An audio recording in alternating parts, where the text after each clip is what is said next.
Good morning বন্ধুরা, কেমন আছো তোমরা সবাই? আশা করছি ভালো আছো। আমিও খুব ভালো আছি। আজকের দিনটা ছিল 19শে নভেম্বর। আজ ছিল মেয়ের জন্মদিন উপলক্ষে কিছু ওর ফ্রেন্ডসদের ইনভাইট করেছিলাম। এটা অনেক দিন আগেকার, বাট আজ আমি আপলোড করছি, ওই জন্য ডেটটা বলে দিলাম যাতে ওর মনে থাকে বা আমাদেরও জানতে সুবিধা হয় আগের বছর আমরা কবে করেছিলাম। ওর তো অ্যাকচুয়ালি 13 নভেম্বর বার্থডে, তো যেহেতু আমরা সেই দিন বার্থডে সেলিব্রেশন করি না, আমাদের করতে নেই, ওই জন্য ডেটটাকে ক্রস করে আমরা অন্য একটা ডেটে করি, যেদিন নিজেদের টাইম মতো, নিজেদের সুবিধার মতো। তারপর ও চলে গেছিলো স্কুল, আর ওর কিছু ফ্রেন্ডসদের আমরা ইনভাইট করেছিলাম। স্কুল থেকে এসে ওর নিজের মতো রেডি হচ্ছিল, আর আমরা এদিকে রান্নাতে ব্যস্ত ছিলাম। ফার্স্টে মাও কিছু করে নিয়েছিল, আর আমিও কিছু করে নিয়েছিলাম, আমার হাজব্যান্ডও কিছু কিছু কাজ করে নিয়েছিল। কারণ একজনের পক্ষে এতটা করা সম্ভব নয়, মোটামুটি 30 জন মতো ইনভাইট ছিল। আমরা যেহেতু বাড়িতেই সমস্তটা অ্যারেঞ্জমেন্ট করেছিলাম, ওই জন্য সবাই মিলেই করতে হয়েছিল, আর একার দ্বারা তো সম্ভব নয়, আমার পক্ষে তো আরোই না। যাই হোক, জানি না তোমরা কে কে একার দ্বারা সম্ভব হয়ে উঠতে পারে, বাট আমার পক্ষে সম্ভব হয়ে ওঠে না। তো যাই হোক, এখানে আমাদের মেনুতে ছিল নান, চানা মশলা, পনির দিয়ে, আর চিকেন বাটার মশলা ছিল, টমেটোরের চাটনি ছিল, পাঁপড়, মিষ্টি, আর সবশেষে বাচ্চাদের ভালো লাগার জন্য দিয়ে দিয়েছিলাম একটা করে মাঞ্চ চকলেট। ব্যাস, এরপর আমরা প্রত্যেকটা জিনিসকে খুব সুন্দরভাবে রান্না করে নিয়েছিলাম। আর এখানে আমরা যে ময়দাটা মাখছি, ওটা নানের জন্য মাখছিলাম।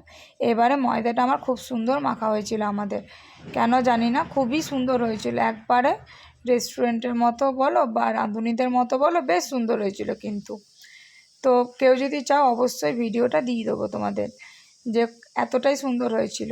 আর আমার না শেষে ওই নানের যে লুচিটা আমরা নানটা যে ছেঁকেছিলাম, ওটা কিন্তু ভিডিওটা নেওয়া হয়নি। তো যাই হোক, এখানে নানটা রেডি করার পর আমি চাপিয়ে দিয়েছিলাম চিকেন বাটার মশলাটা। এর ভিডিওটাও তোমাদের সাথে একদিন শেয়ার করব, ফার্স্ট থেকে কেমনভাবে কি করেছিলাম কি না করেছিলাম।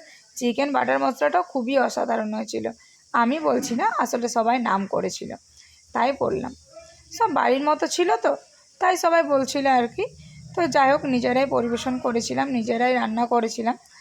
দেন তারপর আমি চিকেনটা করার পর চলে গেছিলাম নিজের রুমটাকে একটু পরিষ্কার করতে, যেহেতু কয়েকটা গেস্ট আসবে বলে, মানে কি ওর ফ্রেন্ডসরাও ছিল, আর কিছু কিছু মাও ছিল, 2-3 জন মা ছিল। তো যাই হোক, ওরা আসবে বলে আমি রুমটাকে ক্লিয়ার করে মেয়েকে রেডি করলাম, আর ওর কেকের টেবিলটাকেও সাজিয়ে দিচ্ছিলাম। দেন তারপর কেকের টেবিলটা যখন সাজানো হলো, এবারের কেকটা ছিল পিকাচুর। তোমরা কেকটাকে দেখেও বুঝতে পারবে, কারণ এর আগে ও ডোরেমনের একবার কেটেছে, যখন করেছিলাম বার্থডে সেলিব্রেশন, কয়েকবারই করেছে। আর ওর কার্টুন ক্যারেক্টার বরাবরই ভালো লাগে, তো ম্যাক্সিমাম ও কার্টুন ক্যারেক্টারের মধ্যেই রাখে। তো চলো, এই কেকটা রেডি, এবার ওর ফ্রেন্ডসদের চলে এসছে, চলো দেখে নেওয়া যাক। আরে তোরা কি ভিজে ভাত খেয়ে আসছিস নাকি রে? বাচ্চা এখনো অনেকেই বাকি আছে, অনেক বাচ্চা এখনো বাকি আছে। এত বড় সাউন্ড লেগে গেল হাতে। ক্রিম এটা বাবা কি আছে?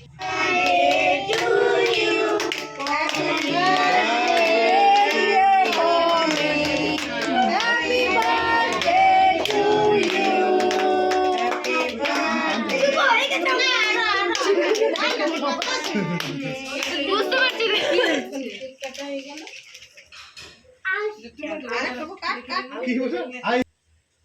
দেন তারপর এখানে আমরা ছোটো ছোটো বাচ্চা যেহেতু ছিল, ওদেরকে আমরা খেতে বসিয়ে দিয়েছিলাম। আর এটা হচ্ছিল সেকেন্ড ব্যাচ, কারণ একটা ব্যাচে সবাইকে বসানোটা পসিবল ছিল না। আমার রুমটা যেহেতু খুব একটা বড় না, তাও তো আগের থেকে অনেকটাই বড় হয়েছে, কারণ মাঝের পার্টিশনটা ভেঙে দেওয়া হয়েছে। যাই হোক, সবার খাওয়া দাওয়ার পর শেষে মনে পড়ছে ওর বাবা ওর গিফটটাই ওকে দিতে ভুলে গেছে, আর ওরও মনে ছিল না, কারণ ও এই গিফটটার সম্বন্ধে কিছু জানতো না। আর এই ছিল বার্থডেতে পড়া প্রত্যেকটা গিফট। সেটা আমি পরের দিন ওপেনিং করেছিলাম আর দেখেছিলাম প্রত্যেকটা গিফটই সুন্দর হয়েছে।